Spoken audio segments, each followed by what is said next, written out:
Hello and welcome back to my channel. I hope you're all doing well and enjoying life. Cinnamon rolls, one of my favorite desserts because I like bread, and especially when it's sweet bread. And these are fluffy, soft, and just hit the spot. So let's see how they are made. Okay. The ingredients are quite easy. I think the most difficult part is kneading them, but other than that, everything is available in your kitchen, hopefully. Okay, I have some all-purpose flour. You can also, for better results, mix all-purpose with bread flour. I have some sugar, just white castor or granulated sugar, some soft butter, yeast, an egg, and some warm milk. So I heated this milk a little bit and then not too much. So when you stick your finger in, you can actually tolerate the heat, and this is how we know this is the right temperature for the yeast. Okay, as I said, the butter and the eggs, you have to take them out of the fridge sometime before you start making this because we need them to be soft. You can melt the butter if you want, but you don't need to. It works this way as well. So I added the sugar to the flour. I'm adding some salt. I'm going to mix the dry ingredients together a little bit.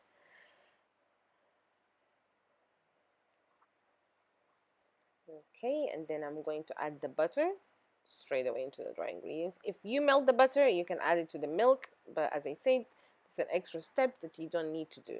I'm adding the egg to the milk and the yeast, and I'm also very sure about my yeast because I use it all the time. But if you're not really sure about the yeast, if it's old or if it's, you just first time for you to use this brand, then you have to wait for the yeast to start working, which is around 5 minutes or something before you add it to the flour, just to be on the safe side.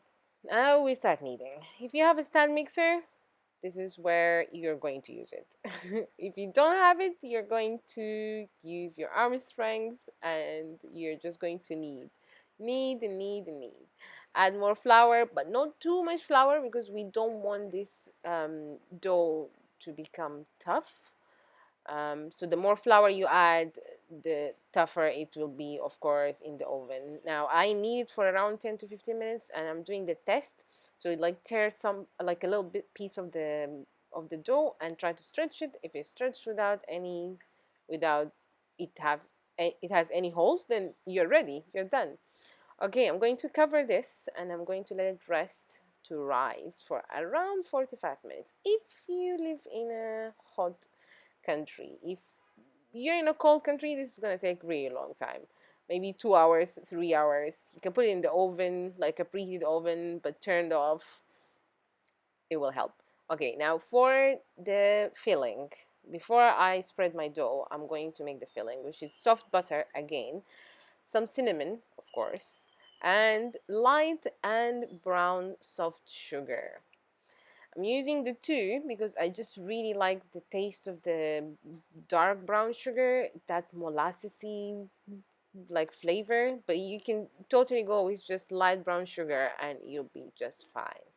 You can also play around here. You can add some cocoa powder or you can add other spices like cardamom or clove, whatever you prefer. I just like the classical cinnamony flavor. Okay, I added the butter to the sugar and the cinnamon, and this is going to make your life so much easier when you're spreading the filling on the dough. And also, once this butter hits the oven temperature and the heat, it's going to contribute to the softness and the fluffiness of the cinnamon rolls itself. So, two birds with one stone. Okay, now sprinkle your worktop with flour, not too much again, because we still want this. So this dough should be a little bit sticky, but not too sticky. Okay, and now I'm going to roll this dough for maybe the length of my arm. It shouldn't be too thin, but not too thick as well. I'm going to spread Now the filling. To make your life easier, you can scoop as well with the spoon and just try to distribute it like along the line and just spread it. You can also use the palette knife here. Now I'm going to roll. So I left a few inches around the dough that they are without a filling. First, because we're going to trim the ends, and second, because we want this like the end and the beginning of the dough to stick to each other. And you don't want to roll too, like you have to roll like in very small little motions because you don't want a big chunk of the dough to have no filling. So try to roll it tight. Now I trimmed the ends, and I'm going to cut it in half and then in half again and then that half in a half again, just to make sure that I have similar size rolls. Okay, and now I'm going to put the rolls in a generously buttered tray. You want to have some space between the rolls because these rolls are going to be left on the counter again to proof, and they are going to puff. Okay, cover them and let them again rest for 45 minutes to an hour. Also depend on the kitchen temperature. Now they're puffed, they're ready to go into the oven. The oven is preheated to 180 degrees, and I'm going to leave them there for 25 minutes. For the glaze, we have some cream cheese and a little bit of whole milk and also a little bit of confectioner sugar. You can use powdered sugar, you can use confectioner sugar, you can use icing sugar, whatever available for you. Okay, I just beat everything together, got rid of the lumps of the sugar, and they're out. I use the pastry plastic or a pastry bag, okay, to just make them look nicer when I'm spreading the the glaze. But you can totally use just pour the glaze using a spoon or anything, smash it on top, and you'll be fine.